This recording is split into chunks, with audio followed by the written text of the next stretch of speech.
So Patrick Molden, I already know this guy. So who makes the tremolo bridge? Like I said, it's technology from musicians. I think you can find them. Like they're also known as T4M. I think. Great company. Jaden Jellyman, when are you coming to New Zealand? Well, I would love to come to New Zealand and tour and do shows and stuff, but right now I don't currently have the funds to do that. So hopefully in the near future, bud.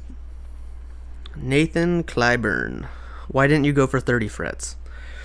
Well, the thing is, for the design that I wanted to have, if I were to go for 30 frets, this would have been a lot more compact. And I don't want these pickups to be too close together because then there's not going to be as much of a tone difference in the two of them as there would be if they're further apart like they are. And, I kind of even got that exaggeration with the slanted neck pickup for soloing and stuff.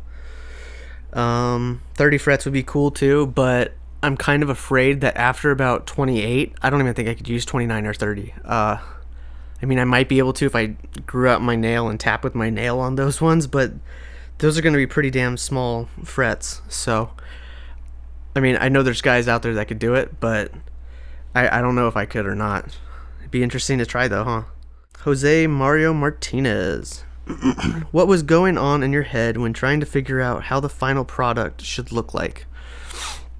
Well, once again, just comes back to what I was saying earlier. I wanted something comfy, easy to shred on. I wanted to be able to play whatever I wanted at any time, any given moment, have a bunch of different sounds, and I wanted something that stood out, and I loved how it looked. I know a lot of people don't, but I'm in love with the shape. Plays like butter, and it sounds amazing. I got all the knob placements exactly where I wanted it, and same thing with the switch, so I can just easily hit it, come back up, smack it.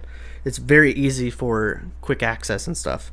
So the actual design and layout of where I put everything, obviously other than where you put the pickups and the bridge, since that's kind of standard, it just worked really well for everything I want to be able to get to at a moment's notice and the things I want to have options for later on. Francisco de la Torre, what made you get something so radically different?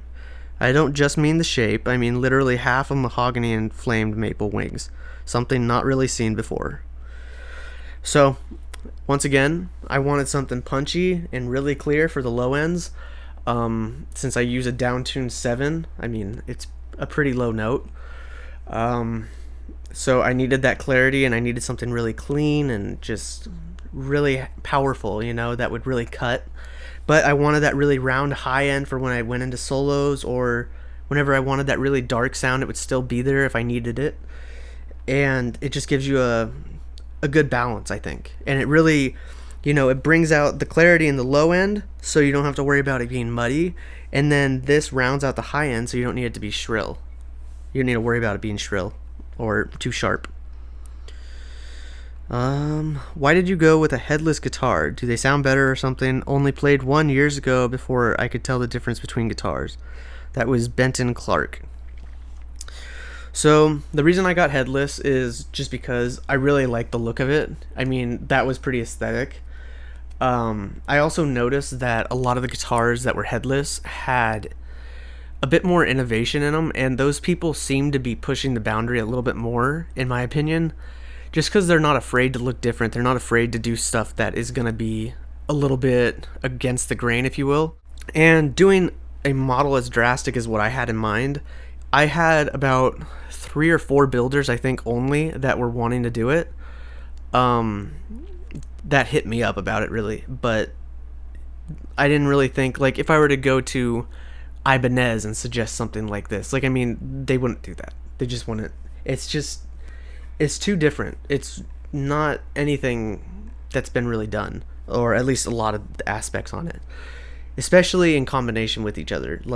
Maybe there are guitars with split woods, but it's not headless. Or, there's headless ones that don't have tremolos. I know there are. So before you guys comment and get out your keyboard warrior skills.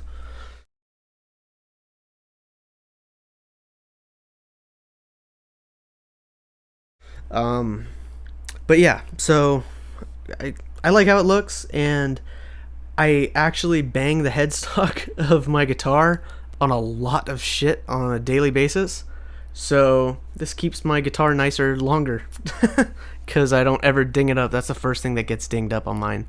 I don't know if you guys have that problem or not, but I definitely do.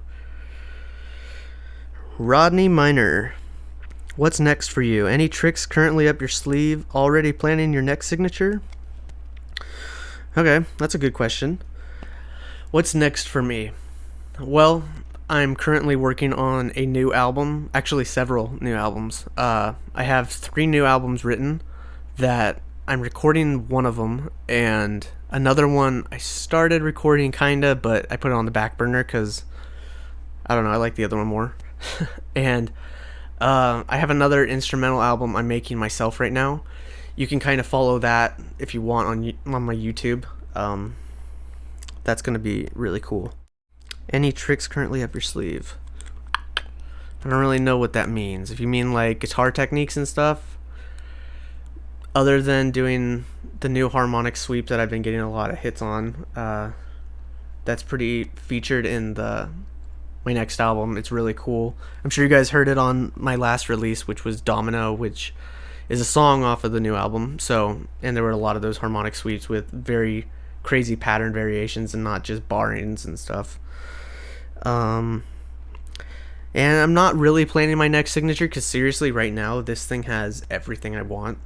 I really haven't played a guitar like it, so it's until I get new ideas, I'm probably pretty content. Okay, in case you guys didn't see the meme, there's a meme. I'll put it up on the screen right here. And Jared Young asked, when you were in high school, did you indeed fail woodshop? And to answer that question, in accordance with the meme, I wasn't the luthier. So, and I didn't take woodshop even, actually, to be completely honest. But no, Klaas is an incredibly talented builder. I saw a lot of his models, and I did not find flaws with them. I've heard mixed things, but honestly, I stick up for him anytime I can because this guitar is beyond a doubt just perfect. I have not any flaws on it at all. And all the ones I played at NAMM were perfect. I would not have gone with a builder if I doubted his ability at all. Jason Elmgren.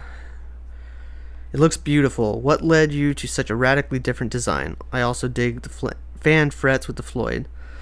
Well, this is a T4M, so it's not a Floyd, but I know it really does look like one, which is kind of what I was saying. The different design, once again, just comfort, speed, everything else. Then there's a guy that blocked me because he didn't like how my guitar looked. Tear. Mitch Hazel. With all the high-end boutique pickups out there, why did you go with Blackouts? Once again, I went with these because I have them on one of my favorite guitars. I have them on my Esoteric, and it sounds like crazy good. I've never had any genre that they couldn't just rip on or totally blow my mind with.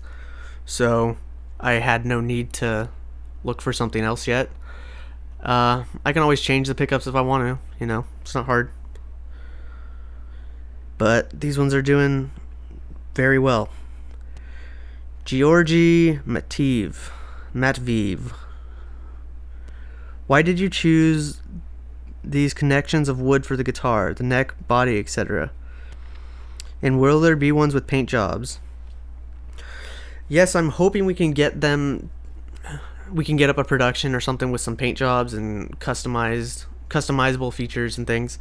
But for now, right now, we're doing this just because we need to get a feel for, what people are looking for and whatnot.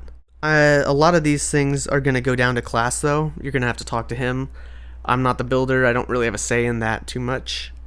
I've tried to... Me and him have been going back and forth about new models and stuff based on this, but, a little bit lower end or with more options and things. And we'll see. The reasons I got I told you about the body wood. So for the neck, 5-piece maple walnut. So it's walnut, maple, walnut, maple, walnut. And the reason I got this is because maple is extremely strong, and so is walnut. And then I got a ebony fretboard, so it makes for a really sturdy neck, and it's very dense wood, so it has a lot of resonance, and it sounds very good on anytime I have this combination on a neck. It almost always sounds just awesome. So that's a very good combo that I really like and have on a lot of my guitars. And the ebony fretboard I like because it has that really dark sound, very mellow and rich sound. Body, I went over. Toby Fur, single or double truss rod. I was gonna get a double truss rod, but I didn't. I don't know. It didn't seem necessary, and it would have drastically increased the cost on the models and stuff. And I figured it's better to have the cost be a little bit lower than higher, especially for something like that where most people don't even know guitars have dual truss rods and stuff. I have dual truss rods on my Esoteric though, and I do like it. It's a cool feature to have, but what I've found personally is that it makes the biggest difference when you have drop tunings, and even then it's still not a huge difference. It just adds a very large cost, and it's cool, but I did not get dual truss rods on this one.